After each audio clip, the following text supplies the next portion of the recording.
그동안 투자 하시면서 나는 이런 아파트 사니까 돈이 되더라 했던 기준 같은 거 있어요? 이런 물건 사니까 돈 되더라. 일단은 저는 네. 이제 기본적으로 아까 말씀드린 것처럼 좀 장기 보유를 해가자는 주의이기 때문에 네. 뭐 빨리 팔지는 않지만 최대한 좀 팔려고 할 때 잘 팔릴 수 있는 물건을 사는 편이에요. 내가 정말 이 지역 내에서 생활권 순위가 조금 괜찮은 편이고 다음에 다른 사람이 좀 매수할 수 있는 그런 물건인지를 일단 고려를 하고요. 아, 네, 그러니까 황금이 될 수 있는 거. 그렇죠. 황금성을 좀 고려를 하는 거죠. 황금이 되려면 남들도 좋아해야 되니까 그 동네에서 좀 사람들이 선호하는 동네에 있는 집을, 아파트를 투자를 하려고 한다. 그렇죠. 같은 값이라고 하면은 조금 더 이제 주민들이 선호하는 단지라든지 이런 단지들을 좀 공략을 하고 있고요. 네. 그래서 뭐 매물 임장이라든지 실질적으로 현장 임장을 통해서 최대한 그 현장의 흐름을 좀 잘 파악을 하려고 하는 편이에요. 예, 그리고 이제 두 번째로 그 기준으로 삼는 부분은 저는 호재를 보고 투자를 하진 않습니다. 네, 그냥 참고만 하지. 대부분의 이제 대중들은 호재가 있고 없고로 어떤 투자를 할지를 결정을 하고 있거든요. 네. 예, 근데 저는 뭐 호재가 있냐 없냐 이런 거보다는 가격 자체가 싼지 비싼지에 대한 어떤 판별을 하는 과정 자체에 조금 더 초점을 두고 네, 투자를 진행하는 편이에요. 아까 그 사람들이 선호하는 거를 찾는다 하셨는데 그런 거 어떻게 찾아요? 그 선호는 네. 이제 뭐 매물 임장을 통해서 이제 실질적으로 뭐 부동산 사장님과 대화를 하거나 실제 이제 매물을 보러 갔을 때 어떤 수준을 판별할 수가 있는 거죠. 결과적으로는 내가 봤던 단지가 네. 그 아파트가 잠깐 그 거주민들이 스쳐 지나가는 아파트인지 아니면 최종 종착지로 나 땡땡 지역에 살고 싶어. 예를 들어서 뭐 강주 남구에서는 봉선동이 되겠죠. 네, 네. 그러니까 그 동네를 갔을 때 내 돈 주고 여기 집을 사서 살고 싶은 마음이 드는 아파트 단지. 그렇죠. 예. 그런 게 선호도 높은 거네요. 네, 그러니까 대기 수요가 있는 거죠. 내가 돈을 벌었을 때 저기 가고 싶다? 그렇죠. 조금 더 이제 소득이 좋아지거나 형편이 나아졌을 때 나 저 지역 들어가서 살고 싶어. 근데 실질적으로 이제 순위가 밀리는 지역은 뭐 돈이 모여도 나 거기 들어가서 살고 싶어 이런 마음은 없거든요. 그런 부분이 하락장이 오거나 또는 이제 공급 물량이 이제 떨어질 때도 안정적으로 전세 거래나 매매 거래가 된다. 상대적으로 그래도 그 와중에는 조금 일어날 수 있는 곳들이죠. 그러면 이제 하방이 튼튼하기 때문에 네. 예, 가격의 변동폭이 그런 단지들은 조금 적은 편이에요. 그래서 내가 3천만 원, 4천만 원으로 투자를 할 때 정말 그 시점에 그 지역에서 이 아파트가 최선의 답인지를 저는 이제 스스로에게 질문을 하는 거죠. 그래서 현장 안에서 이제 그걸 좀 기준을 잡고 최대한 많이 파악을 하고 나오려고 하는 편이에요. 저도 그렇게 판단하거든요. 갔을 때 아파트 단지를 들어갔을 때의 느낌. 그렇죠. 예. 그죠? 그런 거 말씀하시는 거죠.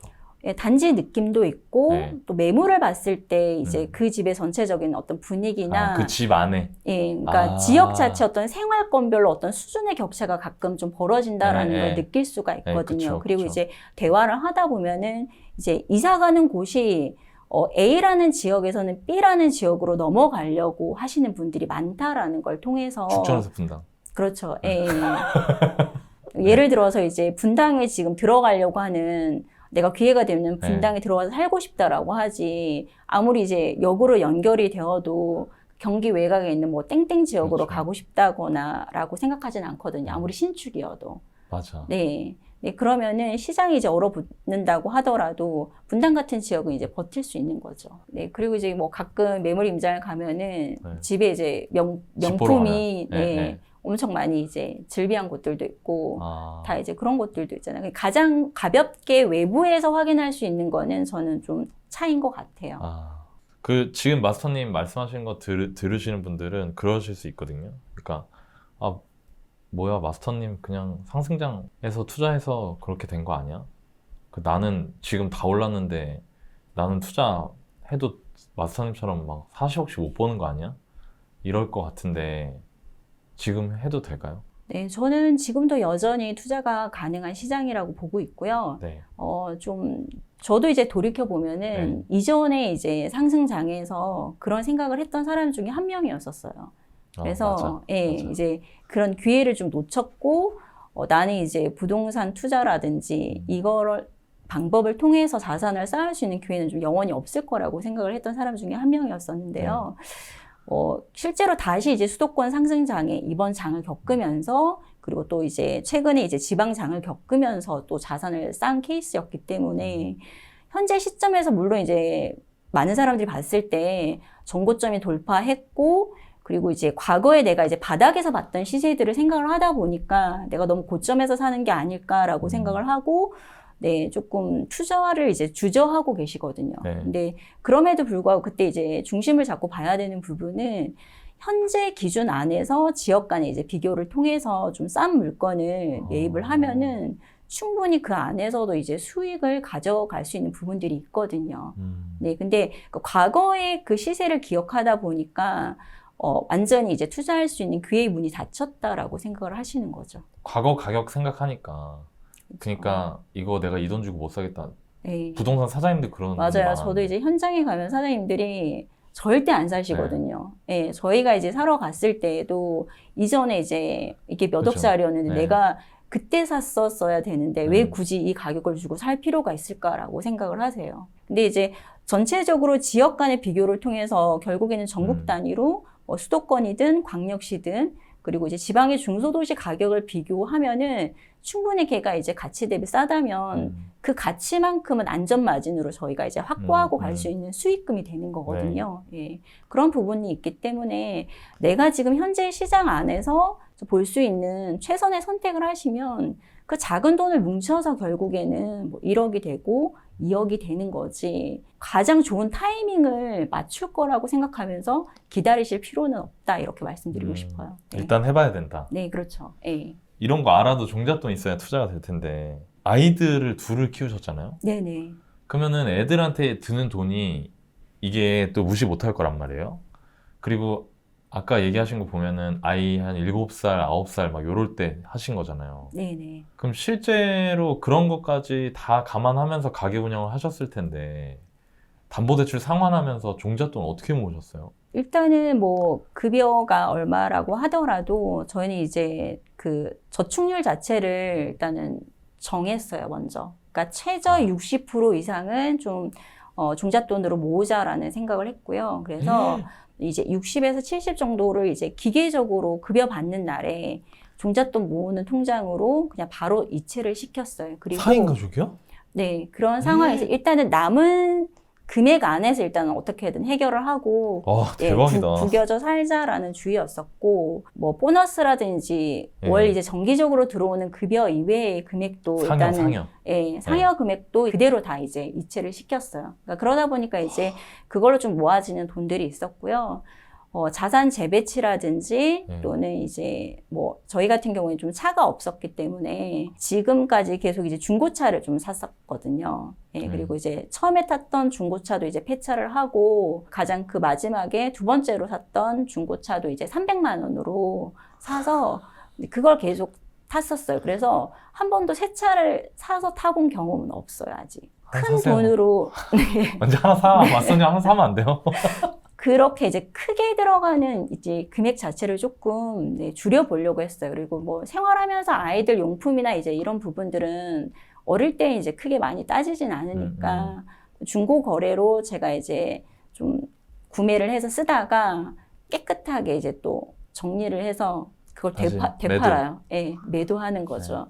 예, 그것도 금매 가격으로 해서 싸게 팔면 빨리 팔리거든요. 네. 최근에는 뭐 코로나 상황 때문에 또 파셨어요? 집 정리를 할 때 비대면으로 문에 걸어놓으면 가져가세요. 아, 네, 더 편해졌네. 네, 그런 방식으로 해서 뭔가 이렇게 반찬값이라든지 이런 것도 또 버틸 수가 있는 거고, 네, 자잘하게 이제 또 그렇게 좀 돈을 좀 뭉칠 수 있는 방법들도 있죠. 생활비 얼마나 드셨어요? 한참 모을 때? 한참 모을 때는 뭐 그때 한 250에서 한 280 정도를 일단은 그 안에서 일단은 저희가 이제 해결을 하고 아이들이 이제 저희가 이제 맞벌이다 보니까 보육의 개념으로 이제 아이들을 맡겨야 되거든요. 예, 근데 그런 경비들이 일정 부분 좀 들어간 부분도 있어요, 그 안에. 담보대출 갚는 거 포함? 네네. 아니 도대체 얼마 쓰신 거예요? 실제로 쓴 건 얼마인 거예요? 한 150만 원 갖고 사신 거 아니에요, 거의? 네. 그죠? 네. 가족들이 힘들었을 것 같은데.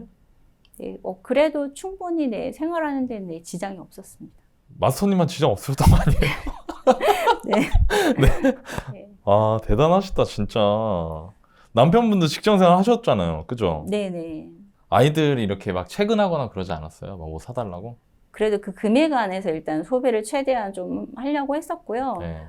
이제 저희가 좀 시작하고 나서 이제 담보대출이나 일정 부분 대출이 있던 것들은 좀 상환이 좀 정리가 되고, 그 다음에 이제 좀 뭉치는 금액들도 좀 다시 넘어가는 시점도 있었기 때문에. 네. 핵심은 그거네요. 일단 정말로 정말 살 수 있을 금액만 남겨놓고 나머지는 그냥 무조건 모으기. 그렇죠. 예. 근데 이제 대부분의 사람들이 이런 종잣돈을 모을 때 힘들어하는 이유 중에 하나가 이제 쓰고 남은 금액을 돈을 모으는 게 모으려고 아니라 하는 거죠. 돈이 남죠. 그렇죠. 네. 그러니까 예산을 세우시지만 그 예산과 지출이 이제 별개로 맞아. 따로 노는 경우들도 있으시고요. 네. 그래서 그런 경우에는 실질적으로 저축률 자체를 정해놓고 네, 그대로 조금 실제 이제 그 예산에 맞춰서 좀 네, 살아보려고 하시는 게 좋고, 처음에 이제 너무 좀 어려운 부분들이 있기 때문에 단계적으로 저축률을 좀 올려가는 방법도 저는 좀 추천드리고 싶어요. 초등학생 아이들이 있는,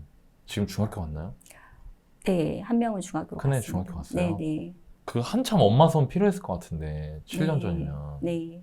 아이들은 어떻게 하셨어요? 제가 이제 투자 공부를 시작해야겠다라고 이제 다짐을 하고 네. 하다 보니까 이게 제가 쓸 수 있는 시간이나 이제 에너지가 한정적이잖아요. 그러니까 그런 상황에서 이제 육아를 또 같이 병행하다 보니까 좀 힘든 부분들이 있어서 뭔가 단기적으로 이거를 좀 몰입을 해서 내가 어느 정도 좀 정점을 찍어야지 그 뒤에 오히려 좀 수월하겠다라는 생각이 좀 들었고요. 육아 같은 경우에는 저희는 이제 양가 도움을 전혀 이제 기존에도 좀 받을 수는 없는 상황이었었어요. 그래서 이제 저희 둘이 이제 케어하는 상황이었기 때문에 아이들은 이제 제가 외부로 임장을 가거나 그런 강의를 수강하거나 그런 외부, 지금은 이제 온라인으로 수강하지만 그때는 이제 실제로 다 오프라인으로 다 오프라인이었죠. 이제 네. 뭐 급하게 와서 막 들어야 되는 상황들이었거든요. 그러니까 그런 일정들이 있을 때면은 좀 와서 좀 봐달라고 좀 부탁을 하고 위임을 했고요. 남편분한테요? 네, 그렇게 해서 이제 와서 조금 이제 보고 있도록 조금 했고, 뭐 살림적인 부분에서는 너무 잘하려고 안 했어요. 그걸 내려놨어요. 그러니까 너무 이제 기존에 내가 했던 퀄리티를 유지하려고 하다 보면은 과부하가 걸리기 때문에. 그렇죠. 이 살림이 손 가는 게 장난이 아닌데. 그래서 일단은 조금 마음적으로 그걸 좀 내려놓자라는 생각을 좀 하게 됐었고. 설마 그 설거지 거리 천장에 닿은 거 아니에요? 그렇진 않습니다.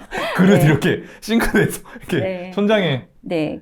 전 그랬는데 저희 네, 집은. 그렇진 않았고요. 네, 일단 네. 반찬이라든지 이렇게 요리하는 부분에 있어서도 이제 좀 돼 있는 거 사 먹기도 하고. 네, 그렇죠. 왜냐하면 이제 장을 봐서 그거를 직접 하다 보면은 장난 아니에요. 이제 재료도 이제 골고루 산 상태에서 다 먹지 못하고 남기는 경우들이 많기 때문에 오히려 실질적인 어떤 지출 부분에서 그게 또 유리할 때가 있더라고요. 그래서 그래서 그쵸. 그러니까 주에 뭐 1, 2회 정도는 그런 것들 밑반찬을 넣으면 좀 아이들도 좀 골고루 먹을 수 있고 그 안에서 조금 금액적으로 네, 해결할 수 좀 있었습니다. 솔직히 힘든 거는 뭐 아이들 케어 이런 것도 힘든데 애들 보고 싶을 때도 힘들었을 것 같거든요. 네, 그렇죠. 네. 어떻게 하셨어요, 그럴 때? 막 시도 때도 없이 보고 싶잖아요, 나가면. 그래서 처음에 이제 초창기에 제가 이제 임장했던 사진들을 보면은 네. 놀이터 사진이 되게 많았었어요. 아, 네, 그러니까 뭔가 제가 그 놀이터의 아이들을 되게 담았던 것 같아요. 지금 생각해 보면.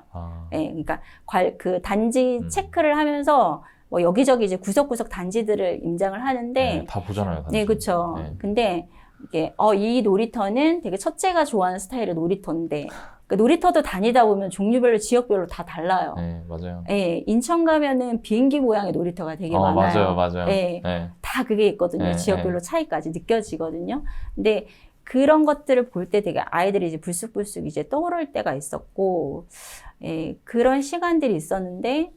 어느 순간에 이제 저도 이제 그런 정말 되게 보고 싶고 힘들었던 순간도 솔직히 있었어요. 그러니까 그 순간이 이제 언제였었냐면은 지방 임장할 때였었어요. 그때는 이제 그런 시간들이었었는데 그때 이제 그날 유난히 둘째가 좀 임장 가는 거 오늘 안 가면 안 돼 하면서 이제 아침에 나올 때? 네, 그러니까 아유. 엄마 그냥 못 나가게 되게 그러니까 꽁꽁 묶어두고 싶다고 이렇게 말을 하더라고요. 그래서 이제 임장을 이제 그럼에도 불구하고 내려갔어요. 그러니까 뭐냐면 어느 순간 내가 그 하루를 얘랑 좀 놀아주고 예정된 것들을 하지 않으면 이거를 중간에서 어설프게 이제 그게 실질적으로 엄마들은 되게 힘들거든요. 장난 아니죠. 네, 진짜. 왜냐면은 그 미안함이 있어요. 그러니까 네. 아빠들이 느끼는 그 무게감이랑 또 달라요. 느낌이 네, 다르죠. 그 모성이 있기 때문에 그걸 내려놓고 임장을 나가기가 쉽지 않고 그러니까 대부분의 이제 엄마 투자자들이 그런 거에서 어떤 죄책감을 되게 많이 느끼거든요. 그러니까 내가 엄마로서의 어떤 역할을 해야 되는데 못하고 그 있는 것 나가는 같다. 부분에서의 죄책감. 왜냐하면 실질적으로 어떤 성과를 또 내고 있는 것도 아닌 거잖아요. 그러니까 결과물은 보이지 않는 상황에서 계속 이걸 집어넣어야 되니까. 시간과 이제 비용을 투입하고 계속 나가야 되고 가족들이 이제 원망이 있는 상황인 건데 이제 그때 이제 나가면서 저는 그렇게 결심을 했던 것 같아요. 이걸 내가 이제 지금의 상태에서 뭔가 놔버리면은 내 아이가 이 과제를 그냥 이어받아서 해야 되겠다라는 생각이 들더라고요. 그러면서 처음부터 제가 이제 공부를 했던 그 초창기로 돌아가서 그러니까 제로 상태에서 얘가 다시 출발을 하고 내가 이제 걸었던 길을 계속 맞아. 다리가 아픈데 걸어 다녀야 되잖아요. 그러니까 그런 생각이 드니까 그냥 제 선에서 이거를 그냥 끝내자라는 생각이 되게 강했던 것 같아요. 네. 저도 막 애 생각나는데 이걸 내가 안 하면 얘가 해야 돼. 또 똑같이. 근데 나는 심지어 형제라도 있는데 저는 또 애가 하나잖아요. 얘가 이걸 해야 된다고 생각을 하면은 그랬던 것 같아요. 그래갖고 저는 일부러 일찍 나왔어요. 안 보려고. 네. 일어나는 거 보면은 힘드니까 네. 자고 있을 때 나오는 게 편하더라고요. 네. 그리고 막 임장하다 보면은 그 이제 아파트 단지 안에 이제 들어가서 볼 때 여름이면 이제 문을 열어두잖아요. 한 번 이제 해질 무렵이었었어요. 근데 이제 그 문을 열어두고 가족들이 되게 달그락달그락 이렇게 밥 먹는 수저 소리가 밖으로까지 막 들리는 거예요. 근데 막 이제 깔깔깔 막 이야기하면서 그 달그락달그락 소리가 나는데 그 모습이 너무 그리운 거예요. 그래서 그때 한동안 그 아파트 베란다를 보면서 우두커니 되게 서 있었어요. 예. 그런 좀 생각이 들고 내가 겪었던 이 감정을 아이도 좀 겪을 수 있다라고 생각을 하고 그냥 몰입하고 그냥 빨리 끝내자라는 빨리 끝내자. 네, 맞아, 그냥 맞아. 그게 더 오히려 당장의 그 시간을 조금 달래면서 허기를 채울 수는 있는데 궁극적으로 어떤 노후 준비라든지 그거를 좀 안정적인 구조로 만들어 놓고 우리 집에 어떤 재정적으로나 여러 가지 어떤 위기 상황이 닥친다고 하더라도 실질적으로 얘네들을 좀 안정적인 그 울타리 안에서 키우는 게 저는 또 엄마의 또 역할이지 않을까라는 생각을 그때 하게 됐던 것 같아요. 네. 그 월급이 그 많지 않은 이제 공무원이셨잖아요. 근데 어떻게 이거 부동산 투자 시작하시게 된 거예요?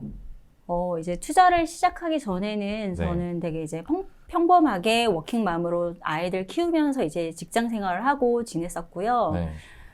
아끼는 게 이제 전부라고 생각을 하고 절약만 이제 하고 좀 살았던 편이에요.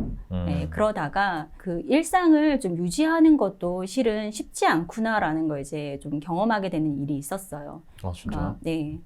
네, 한밤중에 이제 저희 이제 배우자가 응급실로 이제 좀 실려가는 일이 있었어요. 그래서 남편분이요? 네, 갑작스럽게 이제 제가 이제 큰 수술을 하는 상황에서 좀 수술 동의서에 이제 사인을 하게 됐었고 동의서에 사인을 하면서 제가 정말 그 배우자로 그리고 이제 부모로서 조금 되게 무게감이 좀 크게 느껴졌던 것 같아요. 그래서 한쪽에 정말 그 정리해고가 되거나 또는 건강상의 이유로 일을 중단하게 됐을 때에도 충분히 재정적으로 이제 안정된 구조를 제 손으로 좀 만들어야 되겠다라는 생각을 좀 하게 됐고요. 네. 특히 이제 그날 이제 수술 동의서에 사인을 하고 그 새벽에 동이 트는데 평상시 같으면 제가 이제 아이들 유치원 갈 준비를 하고 또 애들 어릴 때였구나. 네, 그래서 이제 아이들 이제 가면은 좀 잘 갔다 오라고 이렇게 손도 흔들어주고 하는 시간이었어요. 근데 제가 그 병원에 있으면서 너무나도 그 평범한 그 일상을 유지하는 것마저도 내가 정말 이게 안정적인 그런 생활을 할 때 정말 가능하구나라는 걸 생각을 했었고, 그렇기 때문에 철저하게 미리 준비를 잘 해놔야겠다라는 다짐을 하게 됐던 것 같아요. 네. 지금은 건강하시죠? 네, 지금은 다행히 네, 수술이 잘 되어서 네, 건강하게 잘 지내고 있습니다. 그 수술 동의서가 그런 거잖아요. 이렇게 뭐 잘못될 수도 있다 뭐 이런 거에 사인하는 건가요? 네, 그렇죠. 그리고 이제 워낙 급박한 상황이었기 때문에 제가 이제 동의서에 사인을 하면서 여기서 수술을 할지 아니면은 좀 더 큰 병원으로 갈지 그 순간에 제가 결정을 했었어야 돼서 그래서 옮기는 과정에 조금 안 좋은 일이 있더라도 그걸 좀 다 감수를 하거나 그 병원에서 수술을 할지를 제가 온전히 이제 단독으로 결정을 했어야 됐었어요. 그래서 또 급하니까 어디 물어보고 할 수도 없잖아요. 그렇죠. 예, 그래서 좀 그때 제가 배우자이지만 저는 정말 보호자이기도 하구나라는 걸 느꼈어요. 그래서 내가 맞벌이를 하고 있지만 어떤 일이 생겼을 때 안전장치가 정말 없다라는 걸 그날 좀 느꼈었고요. 그렇기 때문에 정말 우리가 누구나 노년은 맞이하는 거잖아요. 네, 그렇죠. 예, 다만 남의 일이라 생각하죠. 그렇죠. 너무 천천히 오기 때문에 나는 이제 노년기가 없다라고 생각을 하죠. 근데 그 노후 대비가 전혀 되어 있지 않다라는 생각을 했었고, 네. 그래서 투자에 관심을 가지게 됐습니다. 아이들 둘 있으신가요? 네, 둘 있습니다. 몇 살이었어요, 그때? 그때가 이제 9살이었었고, 둘째는 이제 7살 올라가던 때였었어요. 투자하신 지 7년 정도 되셨는데, 얼마 정도 되신 거예요, 순자산이? 네, 이제 지금은 순자산 40억을 이제 넘어서게 된 거고요. 이제 40억이요? 네, 그래서 네, 네. 감사하게 이제 이렇게 넘어서게 된 상황이고요. 대부분의 이제 자산이 네, 부동산에 조금 많이 몰려 있는 편입니다. 종잣돈 얼마나 하신 거예요? 시작하실 때? 그때 당시에 이제 저희는 대부분 이제 대출을 갚는데 거의 많이 돈을 이제 쓰고 있는 상황이었기 때문에 네.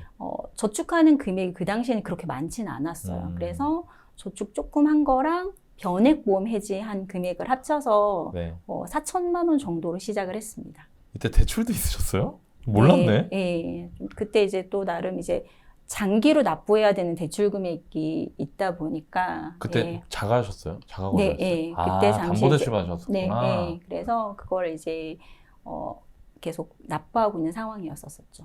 그러면 그 자가 거주하시면서 투자하셨던 거예요? 네, 그렇죠. 처음에는. 그럼 그냥 일단은 담보대출 갚아 나가면서 모은 돈으로 이제 투자를 하신 거네요. 네네. 변액보험은 그때 깨니까 얼마 정도 남던가요?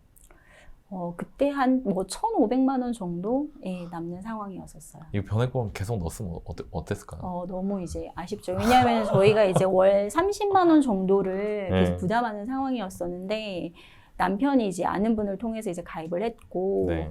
예, 그게 실질적으로 이제 장기적으로 그걸 납입한다고 해도 뭐 받을 수 있는 혜택들이 별로 없더라고요. 네, 스스로로 맞아요. 이제 떼이는 부분들이 네. 많기 때문에 저희는 이제 민원 해지 형태를 통해서 다시 이제 오히려 그 돈을 뭉쳐서 네, 중잣돈으로 썼습니다. 2020년에 저희 월북 카페 10억 네. 달성기 쓰셨었잖아요. 네, 그렇죠. 예. 그럼 지금 이제 2년 지났어요. 22년이니까. 네, 네. 그런데 2년 있다가 갑자기 평범한 워킹맘이 순자산 30억 달성했습니다라고 글 올라오고 또 지금 좀 전에 얘기했는데 또 40억이 되셨다네. 네, 네. 이거 아니 어떻게 하셨길래 2년도 안 되는 사이에 또 그만큼 또 넣으신 거예요? 이거?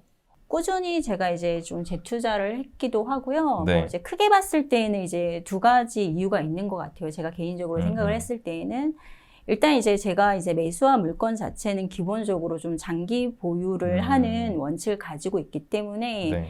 뭐 계속 이제 다른 사람들처럼 뭐 수익이 났다고 해서 1년 만에 되파는 식의 단타 투자를 저는 이제 좀 하진 않아요. 그래서 네. 계속 이제 뭐 3년, 4년 이내에 얘가 시세 상승이 없다고 하더라도 충분히 그 가치를 찾아갈 수 있다라고 생각을 하고 좀 장기 보유를 좀 해나갔었고요. 네. 그리고 또 나머지 이제 종잣돈 모은 부분은 네, 재투자로 계속 연결을 해서 네, 시스템을 이제 구축해 나갔죠. 그러다 보니까 저는 실질적으로 이제 최근에 진입하신 분들이랑은 조금 다른 케이스인데 수도권 이제 상승에 그래도 이제 중반부 내에서 조금 빨리 좀 시작을 한 편이었고 네.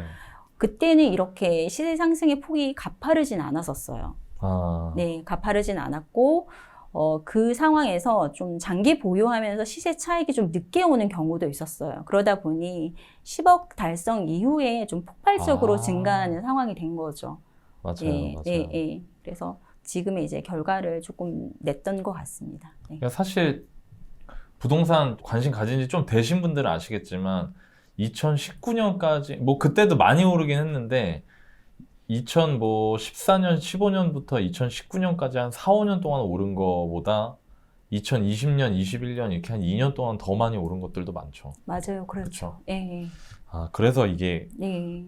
그럼 결국에는 그때 샀던 거를 많이 오르지 않았다고 싹 팔아버리고 그랬으면 또 안 되셨겠네요. 그렇죠. 지금의 어떤 자산은 좀 이룰 수 없다고 생각을 해요. 네. 거의 그때 샀던 물건들은 다 보유하고 있는 상황이기 때문에 그러니까 지역별로 그 상승의 흐름이 다 이제 오는 속도가 다 다르거든요. 예, 그러다 보니까 각 지역에 있는 물건들이 그 이제 흐름에 맞춰서 이제 시세 상승이 되면서 합쳐졌을 때 이제 금액이 커지는 거죠.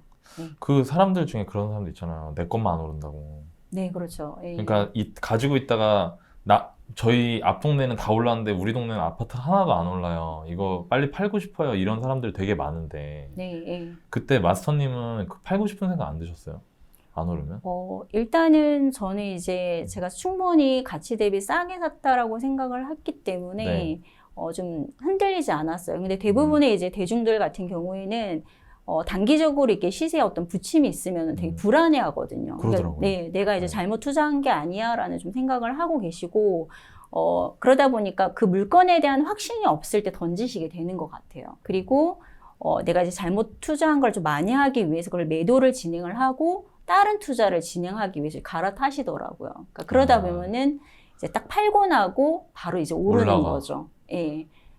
네, 그래서 전형적으로 이제 뭐 일기 신도시라든지 수도권에 있는 그 구축 아파트를 투자했던 분들이 그렇게 매도를 하고 난 다음에 되게 많이 후회를 하셨어요. 네, 네. 맞아요. 그때 팔지 않았던 이유는 이게 확실히 싸기 때문에 지금 오르지 않는다고 하더라도 언젠간 올라갈 것이다 라는 생각을 하셨다는 거죠. 네, 그렇죠. 네.